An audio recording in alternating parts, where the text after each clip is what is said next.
3 months after Julian Vance walked out of the restaurant, the penthouse that had once been treated as the ultimate symbol of his family's success was seized by the bank. Marcus stood in the marble hallway, watching 2 employees lock the apartment door while his phone vibrated endlessly in his pocket.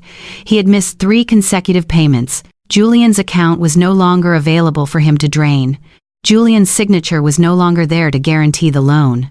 And there was no longer anyone quietly paying the bills. Marcus had never even learned how to read. The silver key his mother had once placed proudly on the dinner table was taken away in a matter of minutes. Marcus recorded a video claiming that the apartment was being renovated to improve his brand image, but the lie survived for only 2 days. A creditor appeared during one of his live streams, standing just outside the camera frame and demanding payment for the luxury car Marcus had rented. Then came the filming equipment company. After that came the clothing suppliers, restaurants, and hotels that had allowed Marcus to use their services under the promise of promotional partnerships. The comments shifted from admiration to ridicule. Viewers discovered that none of the luxury cars had ever belonged to Marcus. The watches were borrowed, the apartment had never been fully paid for. Even the trip to Europe had been financed with money from the older brother Marcus, had always mocked as a failure. Within a few weeks, his 100,000 followers began to disappear. Marcus's wealthy fiancée met him at a small cafe. She placed the engagement ring on the table and asked him a single question. Was there anything in his life that truly belonged to him? Marcus could not answer. For the first time, he had no camera, no lighting, and no music to hide the emptiness inside him. Mr. and Mrs. Vance tried to rescue the son they had always called the face of the family. They borrowed more money, sold their car, and then mortgaged their home. But the debt had already grown beyond anything they could repay. 6 months later, the house where Julian had grown up was put on the market. On the day they moved into a small rental house on the outskirts of the city, Mrs. Vance called Julian more than 20 times. She left long messages, sometimes crying, sometimes blaming him, sometimes insisting that blood ties could never be broken. Julian listened to one message, then deleted them all.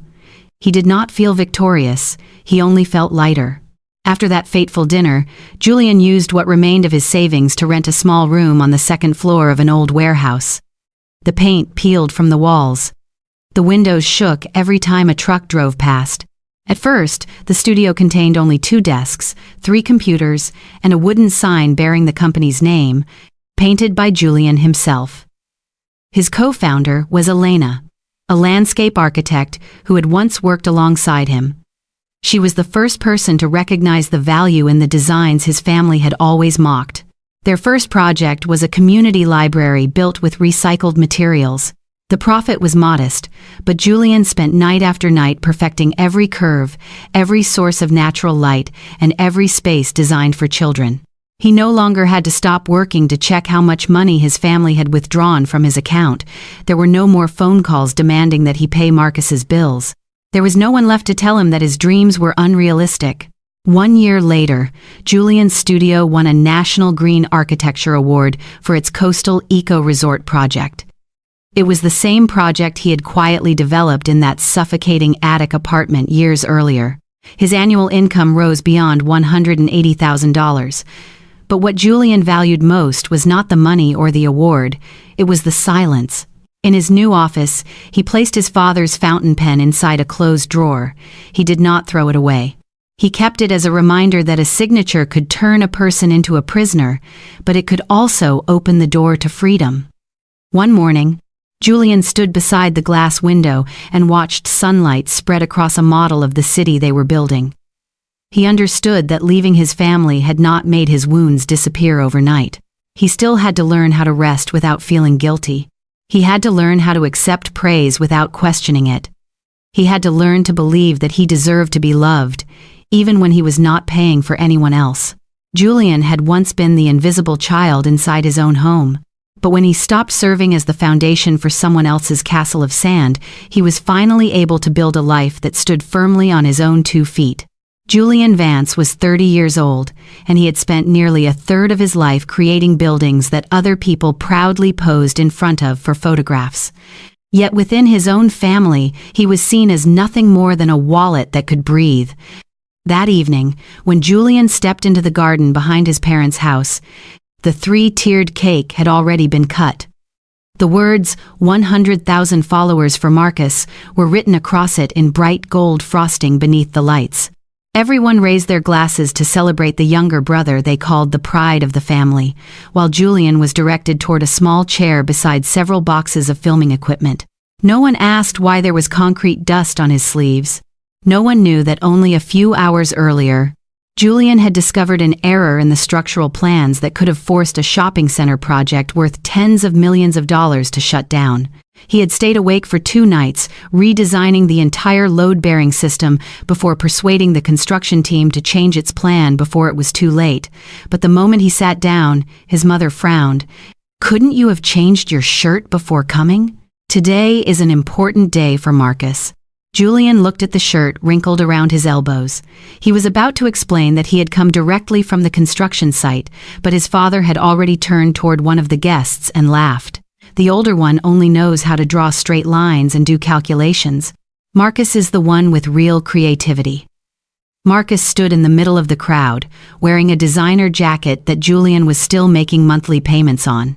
He raised his phone and slowly turned around to capture the entire party, then began talking about success, passion, and the kind of life ordinary people were too afraid to pursue. No one mentioned that Julian had paid for the camera. No one mentioned that the sports car parked outside had been purchased with a loan taken out in Julian's name. For the past 3 years, Julian had transferred a large portion of his salary to his parents every month. They told him the family's building materials company was struggling. They said that unless he helped them, the bank might seize the house where he had grown up. Julian believed them. He sent the money without fail and lived in a suffocating attic apartment where the ceiling was so low that he had to lower his head whenever he walked through the kitchen. During the summer, the old air conditioner rattled as though it were about to fall apart. During the winter, wind slipped through the window frame and made the blueprints on his desk tremble throughout the night. But that cramped room held a secret. Inside a wooden cabinet against the wall were 3 powerful computers, a model printer, and dozens of architectural designs that had never been made public. Julian had quietly purchased professional software licenses, registered a business name, and saved every small amount he could to build an architecture studio of his own. He never told his family. Whenever Julian spoke about his dream, his mother told him to be realistic. His father believed that someone as quiet as Julian could never run a company. Marcus had even laughed when he saw one of Julian's sketches on his computer. "You should keep working for someone else. Starting a business requires an image. You don't have one." Julian simply closed the screen without saying a word. They did not know that several of the designs Marcus regularly used as backgrounds for his luxury videos had actually been taken from Julian's computer. They also did not know that an international client had contacted Julian and offered him a partnership on a coastal eco-resort project. Julian had not signed the contract yet. He wanted to wait until he had saved enough money to rent his first office.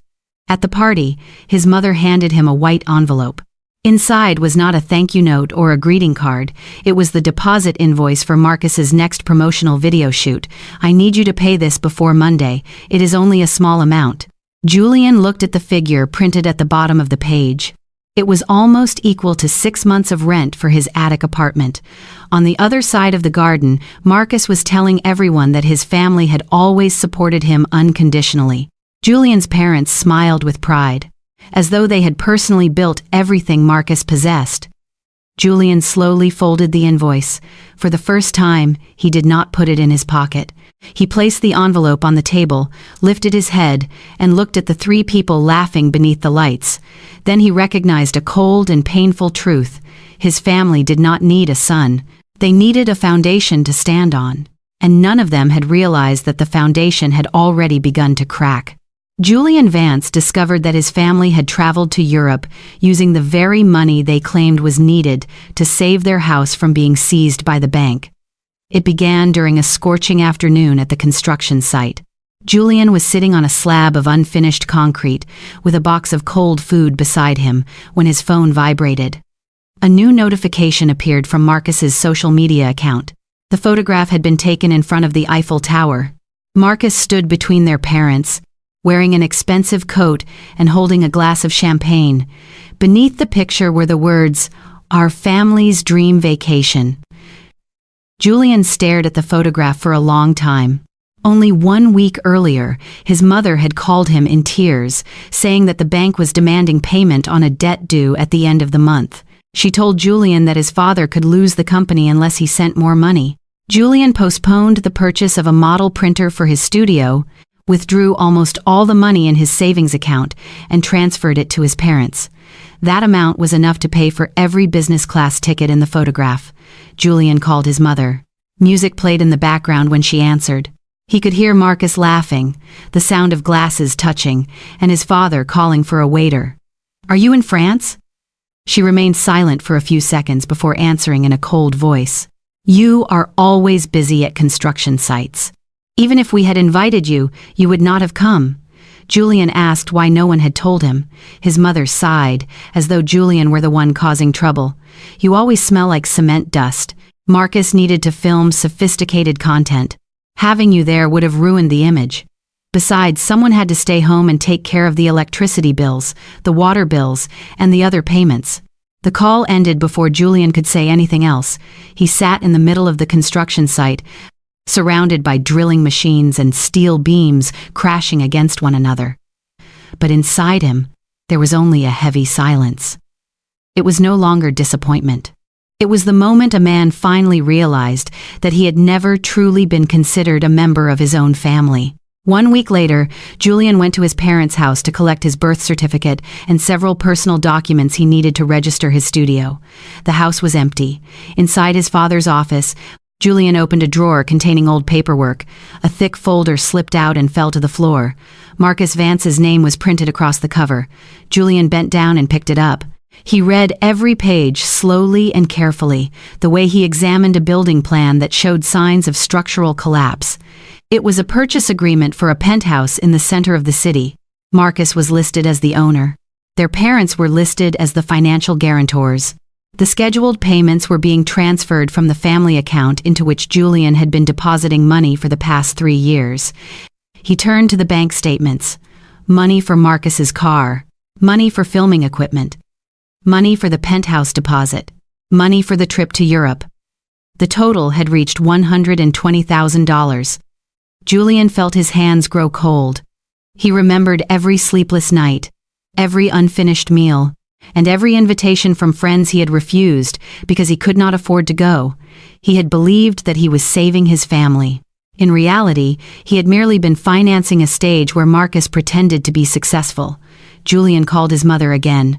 This time, he did not ask any questions. He told her directly that he had found the documents. She did not deny it. Marcus needs that apartment to build his brand image. You have a stable job and a regular salary. What does it matter if you struggle for a few more years? When your brother becomes successful, the entire family will benefit. Julian asked one final question. What about me? His mother was silent before she answered. You are the older brother. You are supposed to make sacrifices.